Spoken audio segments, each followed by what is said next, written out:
மகாத்மா காந்தியடிகளின் பிறந்த நாள்,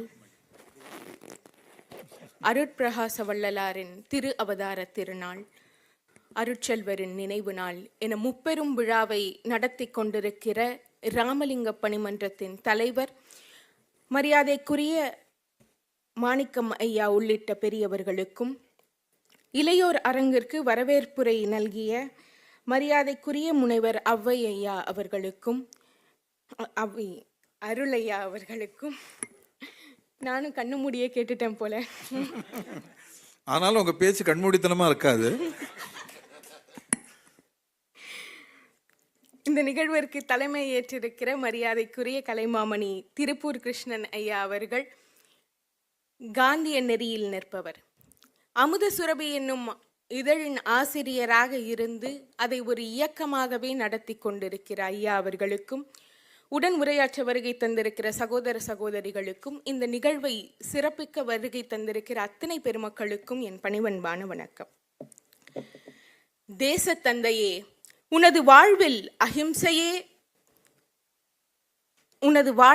அஹிம்சையே அறத்துப்பால், பொய்யாமையே பொருட்பால், இந்திய சுதந்திரம்தான் இன்பத்துப்பால். வெறுங்கையை கொண்டே வெள்ளை வேங்கையை வீழ்த்தி வென்றீர், அறம் கையில் ஏந்தி மாற்றார் அரங்கையே ஆடவெத்தீர், அண்ணலே உமக்கு எம் வீர வணக்கம் என்கிற கவிஞாயிறு தாராபாரதி அவர்களின் கவிதை வரிகளை முன்வைத்து என் உரையை தொடங்குகிறேன். காந்திய பொருளாதாரம் என்கிற ஒன்றை சிந்திக்கிற போது நம் கண்முன் வருபவர் ஜோசப் கர்னலியஸ் செல்லதுரை குமரப்பா என்கிற ஜேசி குமரப்பா. இவர் 1892 ஆண்டு தஞ்சை மாவட்டத்தில் ஜனவரி 4 சாலமன் துரைசாமி மற்றும் எஸ்.ஆர். ராஜநாயகத்திற்கு 9வது மகவாக பிறந்தார். இவருடைய அப்பா ஒரு கண்டிப்பான தந்தை, பண்பின் வழிகாட்டி, ஒழுக்கத்தின் சீலர், மிகுந்த ஒழுக்க சீலர். தாராளமான அன்பும் தேவைப்படுகிறப்ப ஏராளமான கண்டிப்புமாக வளர்த்தார். பொது ஒழுக்கம், நேரம் தவறாமையிலெல்லாம் ரொம்ப கண்டிப்பா இருந்தார். இவருடைய அம்மா குமரப்பாவுக்கு சின்ன வயசுல இருந்தே செல்ல பிராணிகள் மீது ஈர்ப்பு அதிகமா இருந்துச்சு. அதனால கோழிகளை வளர்க்க ஊக்குவிச்சாரு. வாரம் ஆனா சந்தைக்கு போய் அதுக்கு தீவனம் வாங்குறது, அதுக்கப்புறம் முட்டையை விற்கிறது, அதுக்கான கணக்கு வழக்கெல்லாம் எழுத பழக்குனாங்க. மாத கடைசியில என்ன பண்ணுவாங்கன்னா, அந்த கணக்கு வழக்கெல்லாம் பார்த்து அதற்கான லாபத்தை எடுத்துட்டு போய் பெற்றோர்கள் இல்லாத குழந்தைகளுக்கான தொண்டு நிறுவனத்திற்கு தர பழக்குனாங்க அவருடைய அம்மா. பின்னால் அவருக்கு வேலைக்கு போனதுக்கு அப்புறம் கூட அவருடைய சம்பளத்துல 10ல் 1 பங்கு இந்த நிறுவனங்களுக்கு தரமாறு பழக்கப்படுத்தினாங்க. நற்பண்புகள் எல்லாம் ஜேசி குமரப்பா அவர்களுக்கு இயல்பா வர காரணம் அவருடைய பெற்றோர்கள் அவருக்கு ஒரு முன்மாதிரியா இருந்தாங்க. காந்தியடிகளை பார்க்கறதுக்கு முன்னாடியே காந்தியத்தை அவருடைய பெற்றோர்கள்ல பார்த்து வளர்ந்தவர் ஜேசி குமரப்பா. பள்ளி படிப்பு தஞ்சையில தொடங்குது. ஆனா அவருடைய அப்பா பொதுப்பணித்துறையில இருந்ததுனால அவருடைய வேலையுடைய இடமாற்றத்துக்கேற்ப அவருடைய பள்ளியும் இடம் மாறிக்கிட்டே இருந்தாரு. கணக்குல அவருக்கு கொஞ்சம் அதிக விருப்பம் இருந்துச்சு. அதனால அதிக மதிப்பெண் அதுல தான் வாங்குவாரு. வரலாற்றில் கொஞ்சம் ஆர்வம் கம்மின்றதால மதிப்பெண்ணும் கொஞ்சம் குறைவாக தான் வாங்குவார். இதை பார்த்து அவருடைய பள்ளியுடைய தலைமை ஆசிரியர் கூப்பிட்டு, இந்த முறை கண்டிப்பாக நீ வரலாறுல தான் மதிப்பெண் வாங்கணும்னு ரொம்ப கண்டிப்பாக சொல்லிடுறாரு. அந்த பள்ளியுடைய இறுதி தேர்வில் வேற வழி இல்லாமல் சொல்லிட்டாங்களேன்றதுக்காக வரலாறு பாடத்தை நிறைய நேரம் செலவு பண்ணி படித்து அதில் அதிக மதிப்பெண் வாங்கிடுறாரு. கணக்கில் கொஞ்சம் குறைவாக வாங்கிடுறாரு. கணக்கு பாடத்தை தான் படிக்க விருப்பம் அவருக்கு. அதனால அவர் சென்னை கிறித்துவ கல்லூரியில போய் விண்ணப்பம் போடுறாரு.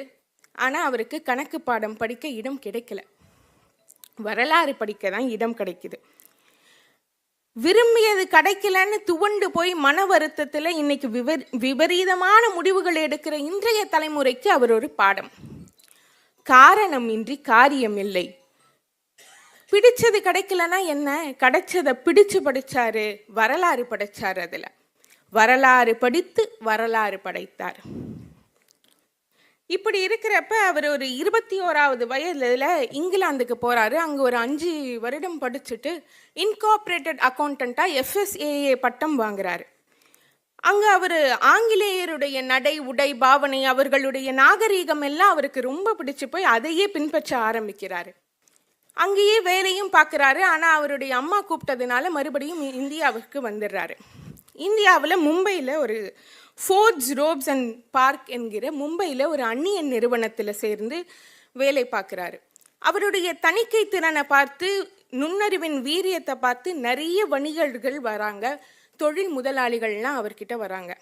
அதனால் 1924 அவர் கார்னெலியஸ் அண்ட் தாவர் என்கிற தனித்தணிக்கை நிறுவனத்தை தொடங்குறாரு. கடுமையாகவும் நேர்மையாகவும் உழைச்சி நல்லா சம்பாதிக்கிறாரு. அதுக்கப்புறம் அவருடைய சகோதரர் ஒருவர் அமெரிக்காவில் இருந்து அழைப்பு விடுறாரு. சுற்றுலாவுக்காக அவர் அமெரிக்காவுக்கு போகிறார்.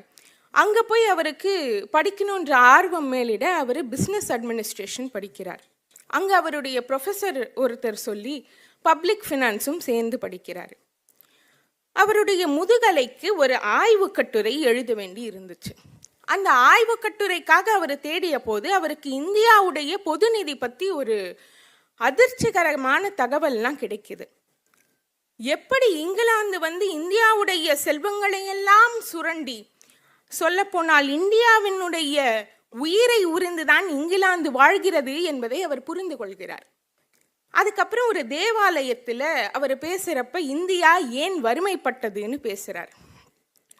அந்த பேச்சு பின்னால் நியூயார்க் டைம்ஸில் ஒரு கட்டுரையாக வெளிவருது. இதை பார்த்து அவருடைய பேராசிரியர் சொல்கிறாரு, இதையே நீ ஆய்வாக எடுத்துக்கலாம் அப்படின்ட்டு.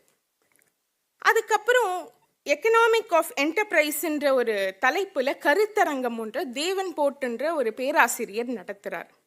இவரும் அதில் கலந்துக்கிறாரு.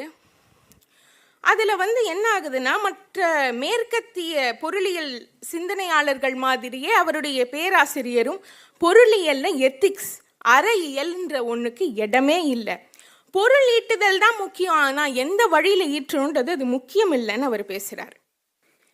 கஷ்டப்பட்டு சம்பாதிக்கிற வணிகர்களும் கொள்ளையடித்து சம்பாதிப்பவர்களும் ஒன்றுதான். அறமோ அறமற்ற வழியோ, வழி முக்கியமல்ல, பொருள் ஈட்டுவதுதான் முக்கியம்னு பேசுகிற அந்த கருத்தை குமரப்பாவால் ஏற்றுக்கவே முடியல. அந்த கருத்தரங்கம் முழுக்க 2 பேருக்கும் கடுமையான கருத்து போர் நடந்துக்கிட்டே இருக்கு. என்னதான் கருத்து முரண் இருந்தாலும் அந்த பேராசிரியர் குமரப்பாவுடைய கருத்துக்களை நன்கு கவனிக்கிறார். புதிய கோணத்தில் இவர் சிந்திக்கிறாருன்றதை உணர்ந்துடுறாரு. அவருடைய ஆய்வுக்கும் அவர் உதவி செய்து முதல் தர மாணவராக அவரை தேர்ச்சி பெறவும் செய்கிறார். அவர் அதுக்கப்புறம் மறுபடியும் இந்தியாவிற்கு வந்துடுறாரு. இந்தியாவில் அவர் எழுதின ஆய்வு கட்டுரை பொது நிதியும் வறுமையும். அந்த ஆய்வு கட்டுரையை நூலாக்கணும்னு அவருக்கு ஒரு ஆசை வருது. அப்போ அவருடைய நண்பர் சொல்கிறாரு, காந்தியடிகள் மும்பைக்கு வந்திருக்காரு, நீ அவரை போய் பார்த்தா உனக்கு அவர் உதவுவார் அப்படின்னு. மும்பையில் மணிபவன்ற இடத்துக்கு காந்தியடிகள் வராரு. இவரும் அவரை பார்க்க போகிறாரு. அப்போ காந்தியடிகள் காங்கிரஸ் பொதுக்குழுவில் இருக்கார். கொஞ்சம் நேரமாகும், காத்திருங்கன்னு சொல்கிறாங்க. இவரால் காத்திருக்க முடியல, நேரம் இல்லை. அதனால் இவருடைய புத்தகத்தை அந்த செயலர்கிட்ட கொடுத்து காந்தியடிகள் கிட்ட ஒப்படைச்சிடுங்கன்னு சொல்லிட்டு வந்துடுறாரு. அந்த கூட்டம் முடிவடைந்த பின்னர் காந்தியடிகள் கிட்ட அந்த புத்தகம் ஒப்படைக்கப்படுது. அந்த புத்தகத்துடைய தலைப்பும் கருத்துகளும் பார்த்த மாத்திரத்திலேயே இவர் யாரோ நம்மளை போலவே சிந்திக்கிறவருன்னு நினச்சி காந்தியடிகள் அவரை சபர்மதி ஆசிரமத்திற்கு வருமாறு சொல்கிறாங்க. இவரும் பார்க்குற ஆர்வத்தில் அங்கே போகிறாரு. இது வரைக்கும் 2 பேரும் சந்தித்ததே இல்லை. 2:30 மணிக்கு பார்க்கலான்னு நேரம் ஒதுக்கி இருக்காங்க. இவர் ஆர்வத்தில் 2 மணிக்கே போய் நின்றுடுறாரு. இவர் நல்ல அந்த ஆங்கிலேயருடைய உடையெல்லாம் போட்டுட்டு அங்கே போய் நிற்கிறார். ஒரு மரத்து கீழே ஒருத்தர் ராட்டையை வச்சு நூல் நூட்டுட்ருக்காரு. இது வரைக்கும் இவர் காந்தியடிகளையும் பார்க்கல, ராட்டையும் பார்த்ததில்லை. 2ஐயும் நல்ல வியப்பாக இவர் பார்த்துக்கிட்டே இருக்காரு. நேரம் போகிறதே தெரியல. கொஞ்ச நேரம் கழிச்சு 2:30 மணி ஆயிருக்குமே அப்படின்ட்டு இவர் கடிகாரத்தை பார்க்குறாரு. அதே சமயம் காந்தியடிகளும் நேரமாயிருக்குன்றதை உணர்ந்து ராட்டையை நிறுத்துறாரு. நீங்கள் தான் குமரப்பாவான்னு கேட்குறாரு. இவரும் ஆம், நீங்கள் தான் காந்திஜியான்னு கேட்குறாரு. அவருடைய பார்த்த மாத்திரத்திலேயே அவருடைய எளிமையும் பேச்சும் குமரப்பாவுக்கு ரொம்ப பிடிச்சு போய் ஈர்ப்பு அடைஞ்சிடுறார். காந்தியடிகள் முன்னாடி அவர் தரையில் உட்கார்றாரு. சாணம் முழுகி இருக்கு அந்த தரையில், அதில் உட்கார்றாரு. அவர் போட்டிருந்த உடையினாலையா இல்லை அவருக்கு கீழே உட்காந்து பழக்கம் இல்லாததுனாலையா அவரால் காலை மடக்கி உட்காரவே முடியல. காந்தியடிகள் முன்னாடி அவரால் காலை நீட்டியும் உட்கார முடியல, கொஞ்சம் சிரமப்பட்டு இருக்காரு. இதை பார்த்து அருகில் இருந்த ஒருத்தர் வந்து ஒரு நாற்காலி எடுத்து போடுறாரு. காந்தியடிகளும் நீங்கள் நாற்காலியில் உட்காருங்கன்னு சொல்கிறாங்க. ஆனால் அவருக்கு காந்தியடிகள் முன்னாடி எப்படி மேலே உட்கார்றதுன்னு மறுத்துடுறாரு. சாதாரண விஷயமா தெரியலாம், அவர் தரையில் உட்கார்ந்தார், அவ்வளோதான். ஆனால் மேற்கத்திய நாகரிகத்தால் ஈர்க்கப்பட்ட குமரப்பாவுக்கு அகமாற்றம் நேர்ந்ததனுடைய வெளிப்பாடு தான் அவர் அந்த சாணம் முழுகிய தரையில் கீழே உட்கார்ந்தது. அந்த கட்டுரையை பார்த்து அவர், கட்டுரை நல்லா இருந்துச்சுப்பா, நான் வேணா வெளியிடுறேன்னு சொல்லியிருந்தா அதோட அந்த சந்திப்பும் அவரும் முடிஞ்சு போயிருக்கும். ஆனால் காந்தியடிகள் சொல்றாரு, உங்களிடம் இதுவரை நான் கொண்டிருந்த பொருளாதார கருத்தின் எதிரொலியை காண்கிறேன். ஆக மகாத்மா கண்ட காந்தியாகவே அங்கே குமரப்பா திகழ்கிறார். அதோடு அவர் நிக்கல, குஜராத்தில் இருக்க சில கிராமங்களுக்கெல்லாம் போய் நீங்க ஆய்வு செய்ய முடியுமான்னு கேட்கிறாரு. இந்த கேள்விதான் அவருடைய வாழ்வில் நடந்த மிகப்பெரிய மாற்றம். அதனால்தான் நமக்கு ஒரு ஆக்கப்பூர்வமான செயல் வீரர் ஒருத்தர் கிடைக்கிறார். அடுத்து தண்டி யாத்திரை அப்போ என்னாச்சுன்னா, நல்ல முன்கூட்டியே யோசிக்கக்கூடிய தீர்க்கதரிசியான காந்தியடிகள் சொல்றாரு, என்னை எப்படியும் ஆங்கில அரசு கைது பண்ணிடும், யங் இந்தியா தடைப்படக்கூடாது, நீங்க தொடர்ந்து அதில் நாட்டு நடப்பை பத்தி எழுதிக்கிட்டே வாங்க, மகாதேவ் தேசாய்க்கு துணையா இருங்க அப்படின்னு சொல்றாரு. அப்போ உடனே குமரப்பா சொல்றாரு, எனக்கு இதழில் எழுத வராது அப்படின்னு. என்னுடைய இதழில் யார் எழுதும் தகுதி இருக்குன்றது முடிவு பண்ண வேண்டியது இதழுடைய ஆசிரியராகிய நான் தான். உங்களுக்கு அதுக்கு முழு தகுதி இருக்கு, அதனால நீங்க கட்டாயம் எழுதணும்னு சொல்லிடுறாரு. அதுக்கப்புறம் மகாதேவ் தேசாயும் கைதுறாரு, காந்தியடிகளும் கைது பண்ணிடுறாங்க. அதுக்கப்புறம் அவருடைய காந்தியடிகளுடைய நம்பிக்கையை காப்பாற்ற வகையில் எங்கிந்தியாவுக்கு ஆசிரியரான பொறுப்புல இருந்தே இவர் மிகச்சிறப்பாக பணியாற்றுறாரு. அது பலருடைய பாராட்டையும் பெற்றது குறிப்பிடத்தக்கது. அதுக்கப்புறம் 1931 கராச்சியில் அகில இந்திய காங்கிரஸ் மாநாடு நடக்குது. அதில் இங்கிலாந்துக்கும் இந்தியாவுக்குமான பொது நிதி பற்றியும் நிதிநிலையை பற்றியும் ஆய்ந்து ஒரு அறிக்கை தரணும்னு முடிவு பண்ணி ஒரு 4 கொண்ட குழுவை அமைக்கிறாங்க. அதில் 3 மும்பையை சேர்ந்தவர். 4வது ஆளாக அந்த குழுவின் அமைச்சராக சேர்க்கப்பட்ட ஒரே தமிழர் குமரப்பா அவர்கள். அந்த குழுவுடைய அச்சாணியாக மிக திறம்பட செயல்பட்டு அந்த குழுவிலிருந்து ஒரு ஆகச்சிறந்த ஒரு அறிக்கை வருது. அது இந்திய விடுதலை இயக்க வரலாற்றின் ஒரு முத்திரை பதிவா அமையுது. எங்கெங்கோ இங்கிலாந்து போய் போரிட்ட செலவு, இந்திய வீரர்களை போருக்கு கூட்டிட்டு போன செலவு, ஆங்கிலேய இராணுவத்தை இந்தியாவுக்கு கூட்டிட்டு வந்த செலவு, மக்களுக்கு பயன்படாத மித்த அரசுடைய செலவு என எல்லா செலவையும் இந்தியாவுடைய தலையில கட்டிட்டாங்க. இதை ஆதாரபூர்வமா புள்ளி விவரத்தோட அந்த குழு நிரூபிக்கிறது. இன்னும் சொல்ல போனால் நல்ல கணக்கிட்டு பார்த்தா இங்கிலாந்து அரசு தான் 1805.5 கோடி நமக்கு தரணுன்றத புள்ளி விவரத்தோட நிரூபிக்கிறாங்க. அடுத்து 1934 பீகார்ல ஒரு மிக கடுமையான பூகம்பம் வருது. அங்க காந்தியடிகளுடைய நெறிக்காட்டுதலின்படி ஒரு 30 லட்சம் ரூபாயை நிதி திரட்டலாம்னு அவங்க முடிவு பண்றாங்க. 30 லட்சம்ன்றது அந்த காலத்துல மிக மிக பெரிய தொகை. அதை சரியான கணக்கு வழக்கு பார்க்கணுன்றதுக்காக அந்த குழுவினர் குமரப்பாவை வர முடியுமான்னு காந்தியடிகள் கிட்ட கேட்க, காந்தியடிகள் சொல்லி குமரப்பா தன்னுடைய உடல்நிலை குறைவையும் பொருட்படுத்தாம அங்க போறாரு. அங்க போய் ஒரு 2000 ஊழியர்கள் அங்க வேலை பார்த்துக்கிட்டு இருக்காங்க. அவங்களுக்கெல்லாம் தலா 3 அணா அவர் ஒதுக்குறாரு செலவுக்கு. அந்த நிவாரண பணியை பார்க்க காந்தியடிகள் வராரு. அவருடைய குழுவுக்கு கொஞ்சம் அதிகமா செலவாயிடுச்சு. அப்ப அவருடைய செயலரை கூப்பிட்டு, தலா 3 அணா தான், அது யாராக இருந்தாலும் சரி, அதுக்கு மேல என்னால கொடுக்க முடியாதுன்னு குமரப்பா கராரா சொல்லிடுறாரு. இது காந்தியடிகளுடைய காதுக்கு போகுது. காந்தியடிகள் வந்து கேட்குறாரு, நான் நிவாரண பணிக்காக தானே வந்திருக்கேன், எனக்கு எப்படி கொடுக்க முடியாதுன்னு சொல்கிறாரு. அவர் சொல்கிறாரு, இது பொது பணம், தலா 3 அணான்னா 3 அணா தான், யாராக இருந்தாலும் என்னால் அதுக்கு மேலே செலவு பண்ண முடியாது அப்படின்னு கரார காந்தியடிகள் கிட்டேயும் சொல்லிடுறாரு. பொதுப்பணத்தை கையாளுகிற போது நெருப்பை கையாளுவது போல் கவனமாக இருக்க வேண்டும் என்பதுதான் காந்தியின் கருத்தும் இங்கே குருவை விஞ்சிய சீடராகவே குமரப்பா திகழ்கிறார். குமரப்பா இல்லை என்றால் மற்றவர்கள் குறை சொல்ல முடியாதபடி ஒரு நற்பெயரோடு இந்த பொது கணக்கு வழக்கை நாங்கள் பார்த்திருக்க முடியாது என்று டாக்டர் ராஜேந்திர பிரசாத் அவர்கள் அவருடைய வாழ்க்கை வரலாற்றில் குமரப்பாவின் கண்டிப்பையும் நேர்மையும் குறித்து மிகுந்த பாராட்டுடன் எழுதுகிறார். இதுவும் இங்கு கவனிக்கத்தக்கது. 1942 இரண்டாம் உலகப் போர் நடந்துட்டு இருந்த காலகட்டம் அது. அப்போ அரசை பற்றி நம்ம குறை சொன்னாலோ இல்லை அரசுக்கு எதிராக நம்ம என்ன செயல்பட்டாலோ அது ஒரு பெரும் குற்றமாக கருதப்பட்டு நம்மளை சிறையில் அடைச்சிடுவாங்க. இதெல்லாம் தெரிஞ்ச குமரப்பா உணவுக்கு கல்லுன்னு ஒரு கட்டுரை எழுதுகிறார். அதில் அரசுடைய கொள்கைகளை எல்லாம் நடவடிக்கைகள் எல்லாம் சுட்டிக்காட்டி எப்படி பொருளாதாரத்தை அவர்கள் சீரழிக்கிறார்கள் என்பதை குறிக்கிறார். உடனே இவரை கைது பண்ண வந்துடுறாங்க. அப்போ அவர் காந்தியடிகளை தாங்கிய நெஞ்சம் கசையடிகளா தாங்கிட அஞ்சும் என்பது போல் அவர் சிறைக்கு போறார். சிறைக்கு போய் அந்த நேரத்தை நல்லா பயன்படுத்துகிறாரு. 2 நூல்கள் எழுதுகிறார். இயேசுவின் நடைமுறையும் கருத்துகளும்ன்றது ஒரு நூல், மற்றொரு நூல் நிலையான பொருளியல். இந்த 2 நூலும் அவர் வெளிவந்ததுக்கு அப்புறம் காந்தியடிகளுக்கு அனுப்புறாரு. ஆனால் அணிந்துரை அவர் கேட்கல. ஏன்னா அவருடைய வேலைக்கு அது இன்னும் பலுவாக்கும்ன்றதால அவர் கேட்கல. முதல் நூல் இயேசுவின் நடைமுறையும் கருத்துகளும்ன்ற நூலுக்கு காந்தியடிகள் ஒரு கடித உரை எழுதுறாரு. அதில் டாக்டர் குமரப்பா டிடி அப்படின்னு குறிப்பிடுறார். டிடினா டாக்டர் ஆஃப் டிவினிட்டி, ஆன்மீகவியலின் அறிஞர்னு குறிக்கிறார்.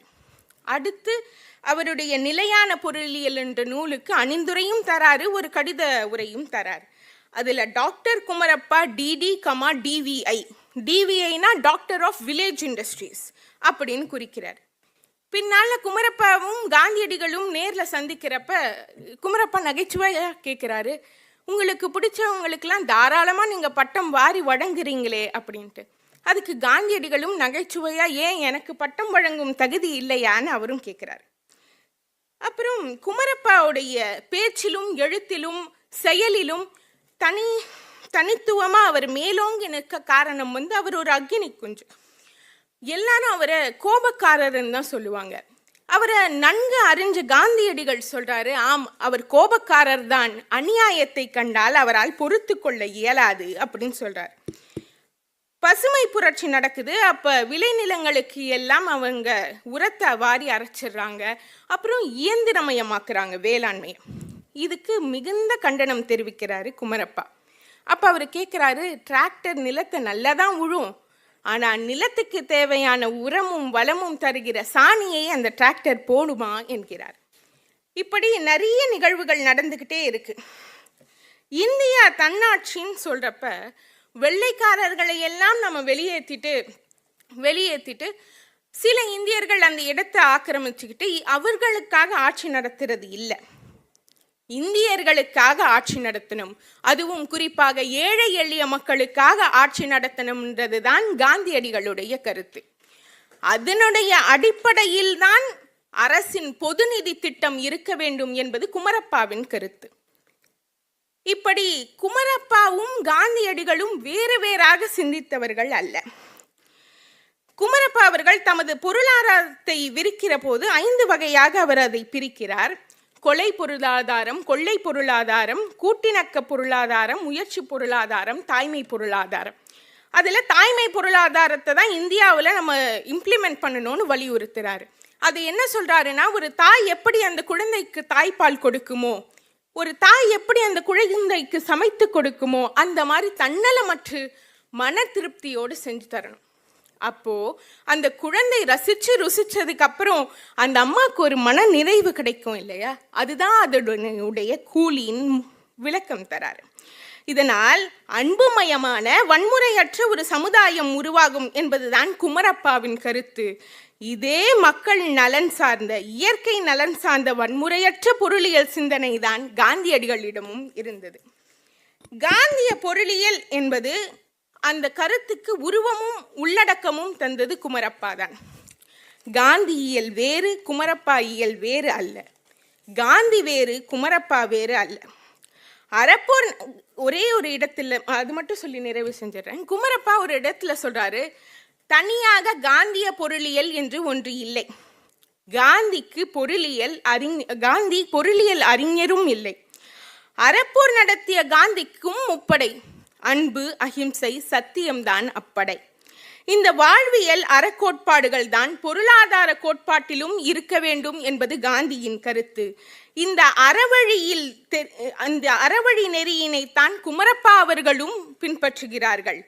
இயற்கையோடு இயைந்து தொழில்நுட்பம்தான் வளர்ச்சிக்கும் மனித நலனுக்கும் நன்மை பயக்கும் என்கிற ஒற்றை புள்ளியில் இணைகிறது காந்திய பொருளாதார சிந்தனையும் குமரப்பாவின் சிந்தனையும்.